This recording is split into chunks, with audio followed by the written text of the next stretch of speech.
Canfin pour les Verts.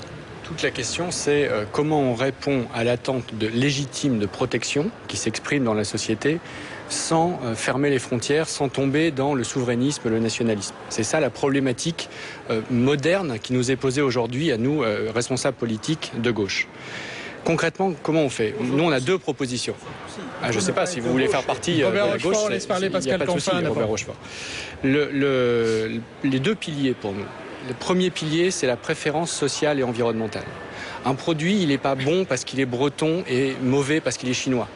Il est bien s'il respecte une qualité sociale et une qualité environnementale qui sont notamment tout le droit international social des conventions internationales de l'OIT et le droit environnemental. Soit sa nationalité, qu'il soit français, exactement. C'est pour ça que c'est pas du protectionnisme, parce que c'est des règles qu'on s'applique à nous-mêmes. C'est pas, on dit pas ce produit est chinois donc je l'empêche de rentrer dans le marché de l'Union européenne. Je dis est-ce qu'il respecte ou pas le droit social minimum. S'il ne respecte pas, moi en tant que citoyen et en tant que consommateur européen, j'ai le droit d'exiger de ne pas avoir ça comme concurrence déloyale pour nos producteurs. Le deuxième pilier de la vision que nous portons, c'est ce qu'on appelle l'accès qualifié au marché. Alors, c'est quoi concrètement l'accès qualifié au marché?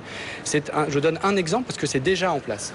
Il y a quelques années, l'Union européenne a adopté un règlement, une directive, une loi européenne qui réglemente les substances chimiques qui sont présentes dans tout ce qu'on consomme, tout ce qu'on produit. Et l'industrie chimique européenne disait « Ah ben oui, mais si vous nous mettez des règles chez nous, c'est très simple, nous on va au Maroc, on va en Turquie et puis on produit les mêmes molécules ailleurs. » Et la façon dont l'Europe a réglé cette question, elle a dit « Vous pouvez produire où vous voulez dans le monde, vous pouvez délocaliser, mais si vous voulez vendre dans l'Union européenne, ce qui est bien l'objectif quand on produit, c'est bien de vendre.